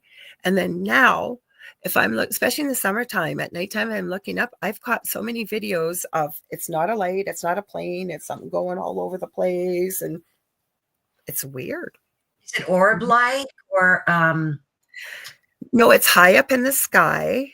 Well, Julie says, yep, I remember. So the one I think I sent Julie, and she couldn't see it right away. So I kind of circled, it was in a video. I said, blow it up. It was a red light and it was kind of going, but very tiny, tiny. Some have been white, like white light I've seen up in the sky. Again, not flying in a plane pattern, nothing like that. But you can see it on the camera, like a little tiny dot moving all over the place. Did you have any post-traumatic effects from that? Nothing, no markers on your body, no bad dreams at night, none of that stuff?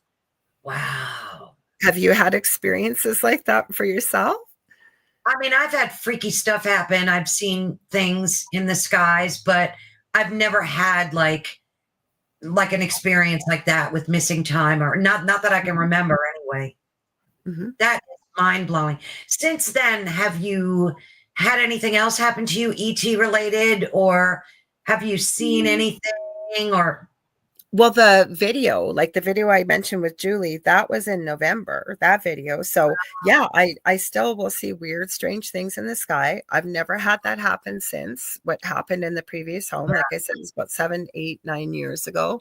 And yeah, like I said, I never really had any weird experiences with it. Like I didn't have a mark. As far as I know, I don't have an implant. I mean, you don't usually pick up an implant until you've had an x-ray or surgery or something, right? yeah, sometimes, I've heard you can feel them, but it's fascinating to me because with the more people that I interview, the more correlation I see between these dimensional paranormal events. Even as far as Bigfoot goes, Bigfoot and ETs. There's like, if you talk to Preston, he's mentioned Preston Denning. I know. If you folks haven't checked him out, absolutely do that. He's phenomenal. Him and Dolly, they both have amazing stories. They're on after the Angel Rock on Monday night with the light gate. So, he's got documentation showing that after a UFO sighting, there's a Bigfoot sighting, and that it's all connected like dimensionally. And I don't know. I kind of believe that. Makes a lot of sense to me. I haven't heard so much about Bigfoot, but where we live, okay, we're right on the shores of Lake Superior. For people around the world, there's 5 Great Lakes in North America, and Lake Superior is the biggest. I can tell you though, we have a very big First Nations population, as many of us do in North America, but we have a real melting pot, again, like most of us in North America. But I can tell you there are reports of strange paranormal activity. I'm not the only one with a strange story.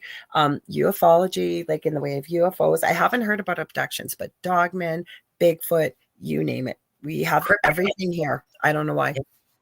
Wow. Yeah, there's definitely certain areas that are prone, like according to ley lines on the planet, you'll hear more stories about that. Like upstate New York, not far from where I used to live, was one of those areas where you could just look out up in the sky and you guaranteed to see something. It was just that kind of area. There's something about Lake Superior, though. I'm sorry, even though I'm Canadian, I never cared for Gordon Lightfoot. I don't know if you've heard of him, but he was a pretty famous Canadian singer. Huge. Okay, he had a song called The Edmund Fitzgerald. Okay, that song, because they talk about this in the middle of Lake Superior, that this may indeed be a very small little Bermuda Triangle type thing. He's talking about a ship that went down in that area in that song. Like a boat ship or a UFO ship? A big boat ship that went down and sunk. Wow. That was a nice song, actually. I know, but there was no reason for that ship, as apparently, if I remember correctly, for it to be, it just literally just went kind of down. Like there may have been a bit of bad weather, if I remember the song, but this area in particular, I think it's closer to the middle of Lake Superior. There are all kinds of strange, weird things that happen in that area. Yeah, I love it. What do you think is accounting for this spiritual awakening that you see so prevalent? What do you think is happening? with being very careful with what we're on. I think the last 5 years, I will say, has had a lot of people really stop and pause, not by choice, but look at things and realize, because I have never heard so many times as I have in the last few years of, why am I here? There has to be something, there has to be a reason why I'm here. And people are feeling this calling, like there's something more. There's something more. I feel like I need to be doing something more. And then you can get into the ascension that people talk about in our field, that people basically will have a choice with free will, whether they want to stay in the same type of environment, if you will, that we've have been, or are we going to raise our vibration or energy, if you will, collectively, so that we actually are on a different plane where we're not seeing all the things that we're seeing on Earth right now. Mm-hmm. Yeah, I agree with that. I think, and it's funny because a lot of people are turning to religion and finding their awakening that way. They're getting baptized or rebaptized, like whatever path you take to get there. As long as you get there, it's fine by me. I have to. That's what I say. Whatever car you take or road you take to get there, that's all that matters. That's it, right? So as long as that's okay.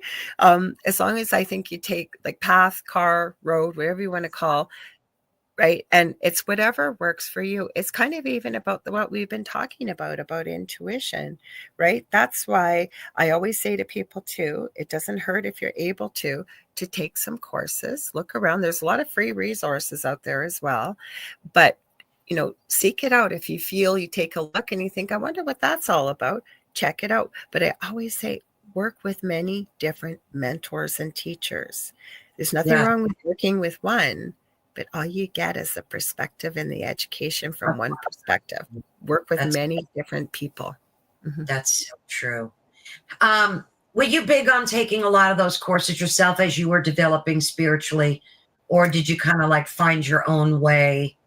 I did both. I was involved with the community before. So was my co-host, David. That's how we know each other. We call it the Voldemort group. No, it shall not be named.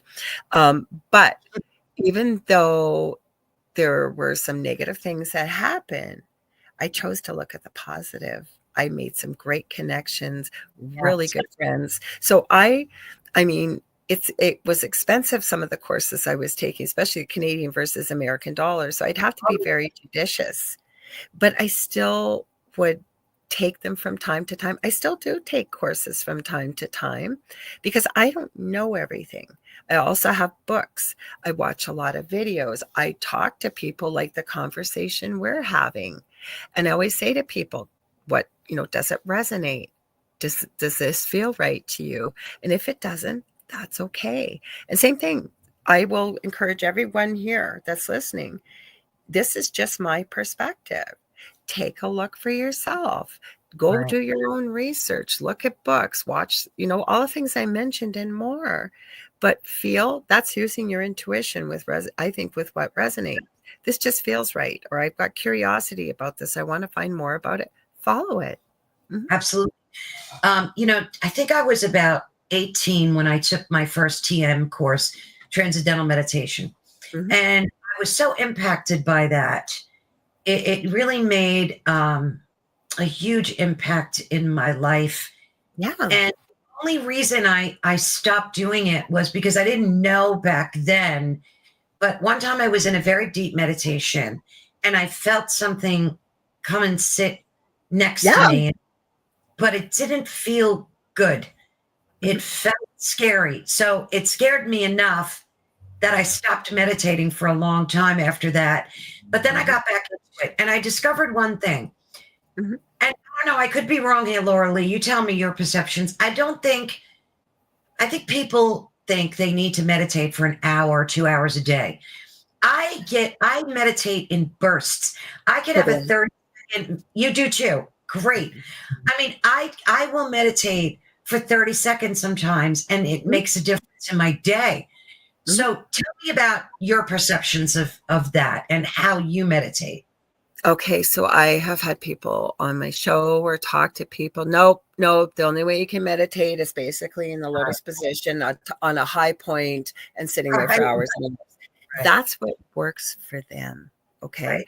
So to me, I believe meditation is our workspace when we are, you know, gravitating towards this type of stuff we're talking about.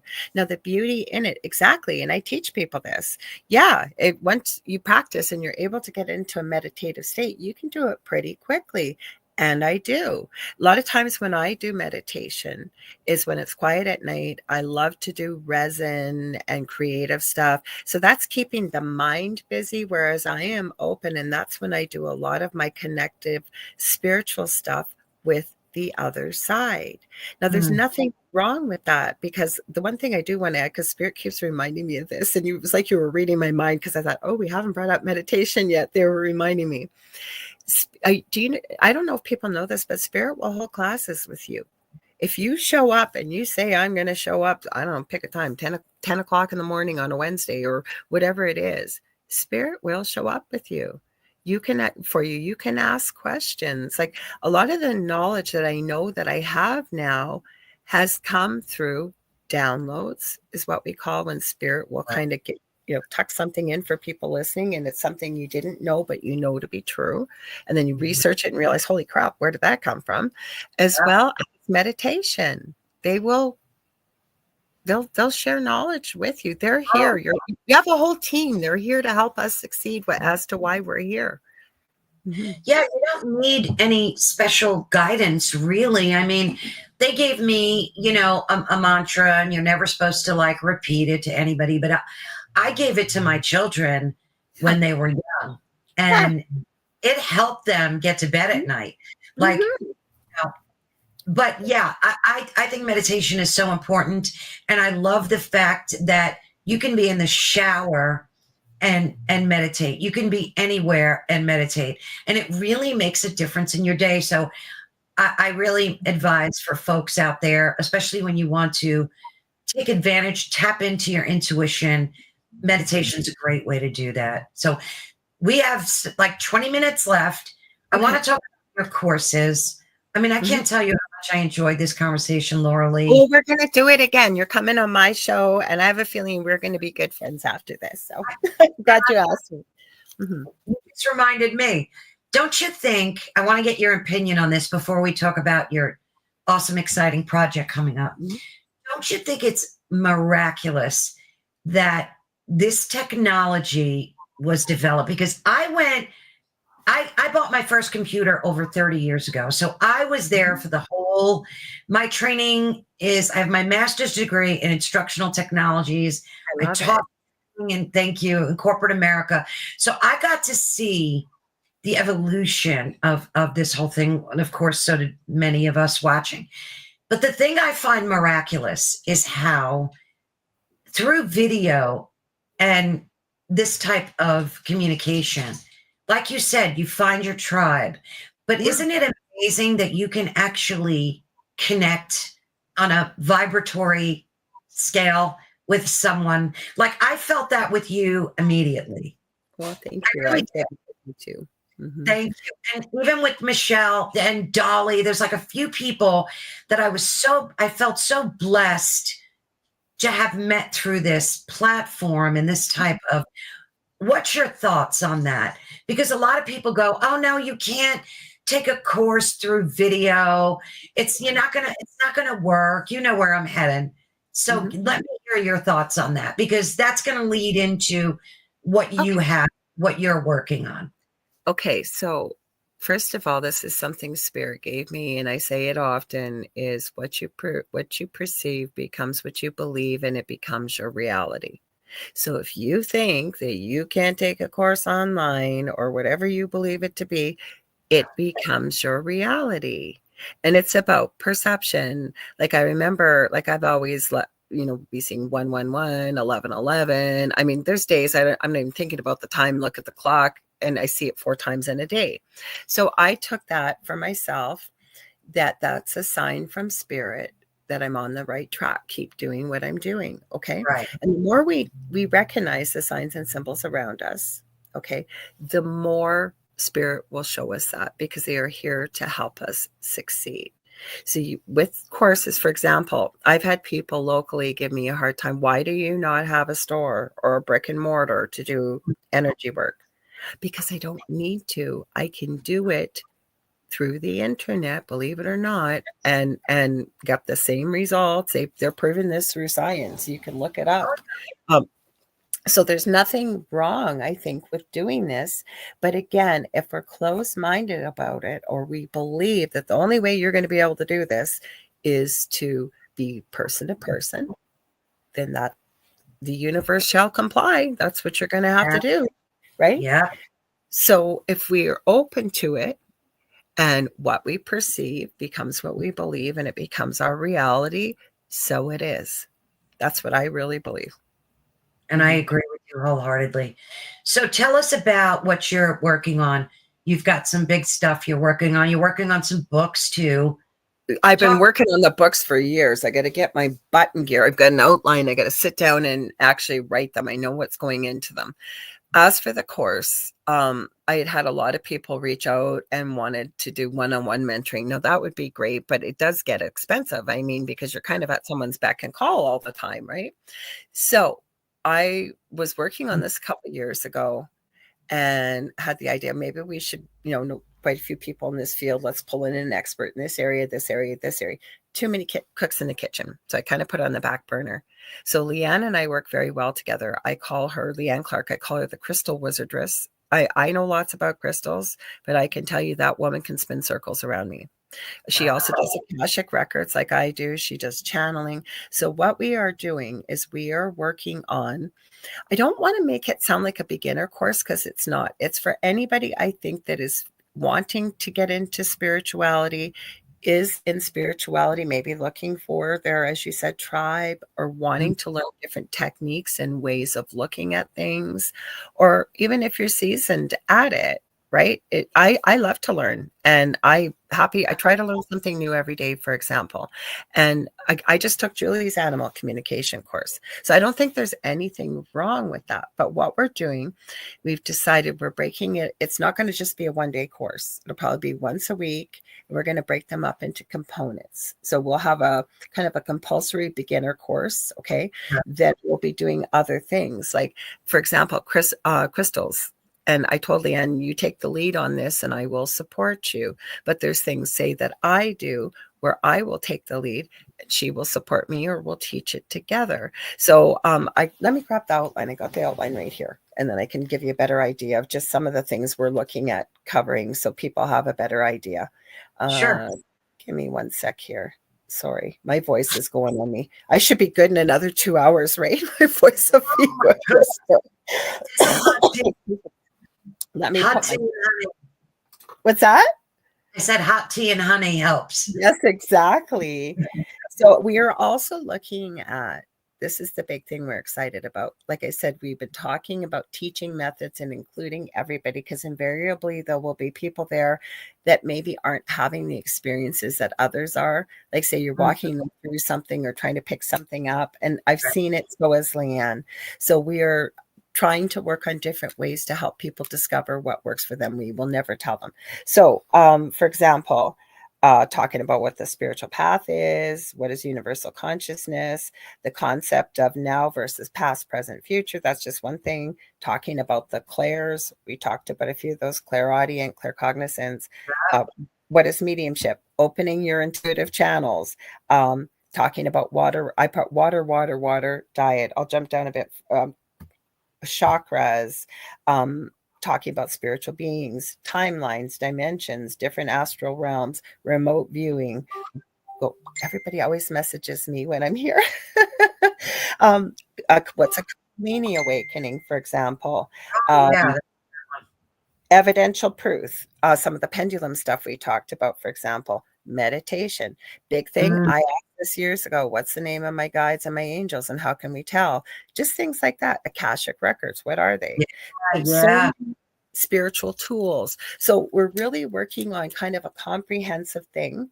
And there's more to add to this. And Leanne, like I said, what I've been going through over the last 3 weeks or so, I haven't been able to add a lot. We're still talking about it, but the plan was for March. So I'm hoping by maybe the end of April, beginning of May, that we will have this out. Oh, So that's that's going to be so exciting. And I know you mentioned you wanted it to be affordable for folks too. yes. Because that's part of the problem. Some of these courses, like I so want to take, and they're almost $1,000 or 800, and I'm like, My whoa. my Akashic Records course is between the two of them, and I hurt my back, so I'm on a pension, and I'm not trying to hold a pity party, anybody hearing this, but they were Wow. over $5,000 for me to have to pay those. So thank God she had a payment plan. So we're keeping that. My Leanne came up with a solution for that anyways. And I'd never thought of it. That's why two heads are better than one, right? Or different mentors. She said, why don't we put them in little chunks and components for people? So you have your little compulsory one, and then maybe you don't want to do the next part or the next part, but you want to do this or so on, or come back to it. So that's what we're doing. Yeah, it's like a la carte. You could pick and choose whatever one of you speaks to you. I love Let's that. have a community where you can go and practice, talk to others, ask questions. Between Leanne and I will be part of where we decide to put the platform, and come in there. Maybe you guys want to have a practice session on a weekend or something, and Leanne and I are free. Yeah, let's hop in there. Let's practice. Let's have fun. The classes will be live in the beginning because we'll be filming them. But like I said, there'll always be like practice sessions and things like that. Like, we wanted to build a community of people that wanted to have a loving, safe space where, you felt comfortable. Because again, we've talked about some of these things tonight, right? Being in the spiritual closet. That's another thing. Sometimes you end up doing a relationship evaluation, if you will. And I've seen so many people, myself included, and it's not coming from an egotistical perspective. It's more like you've moved the dial on the radio station and you no longer are able to kind of tune in with the people around you, maybe. It's just you've changed, and they'll say it to you. You've changed. What happened to you? You've changed, and you realize the things you used to do, maybe they just kind of don't quite resonate anymore. And sometimes it happens. Not all the time, but sometimes it does. Oh, I love that the whole concept of spiritual growth. It's something we all need to work on every day, especially in this crazy universe that we live in right now. Things are it's like clown world out there, but I don't know. Trying to make sense of But it that's all. what we wanted. We wanted a space where you got like-minded individuals. And I really want to stress, it's not from an egotistical perspective, but we're kind to one another. We support one another. We help one another. Maybe somebody's in the audience, or not audience, a class, I guess, and has a different way of doing things. Share it. Don't be afraid to speak up. Maybe that might work for us better, or someone else. Like, that's what I'm talking about. Really building a community is what we're hoping to do. And that takes time to do. It's not something that happens overnight. So, but it sounds like you have it rooted in a really good place, We Lorilei. both love to teach. We both have developed courses and taught at the college level, not in the spiritual field, but we both really love that field and educating others. So I think it's going to be a lot of fun. Awesome. And of course, in the description of this video, when we're done, I'm going to put all the links to where folks can find you. You have a website, you have Facebook, you're very active on there. I'm using Facebook right now, facebook.com/the Angel Rock. When we have the course up, I'm hoping to go to a domain name and it'll be easier. So that's why I tell people, just reach out to me on social media. Like, say you want to, I'm on every platform. It's under the Angel Rock or Lorilei Potvin. I have a YouTube channel. You guys can find me. It's really easy. Hi, Howie. Yeah, it's really easy. Great. Well, thank you so much. I can't believe almost 2 hours. I told you it was going to fly by and we could talk forever. Crazy. It doesn't feel that. Like, I could sit here for another 2 hours. Me too. Thank you again so much. It was really an honor and a pleasure connecting with you. And I hope that what we talked about today can benefit a lot of folks that are listening. And of course, if you're hearing this, please share. We greatly appreciate that. Your support means everything when you do. Thank you, Laura. Can I put one thing in here? I forgot to say it. You guys stay tuned because David and I are coming up next. I just realized that. What time is your isn't it soon? 7:10. 7:10. Oh, goodness. Let me let you go then. You got to get ready for your other show. Thank you for having me. Okay. Thank you, Early. Talk to you soon, dear. Okay. thank you all so much, and thank you for bearing with my cold and cough. I have to show you Oliver because he's been such a good boy, and I always have to let him say hello to you guys because he always sits by my side while I'm doing these recordings, and he is the love of my life. He's a great little guy. But thank you all so much for joining us today. Of course, we're broadcasting live on the United Public Radio Network and the UFO Paranormal Radio Network, which is 105.3 on the Gulf Coast and 107.7 FM in beautiful New Orleans. Please be sure to share this if you can. We really do appreciate your support. And thanks to all of you again for joining us. It means the world to me when you do. Say bye, Holly. Say bye. Much love to you all. Bye-bye.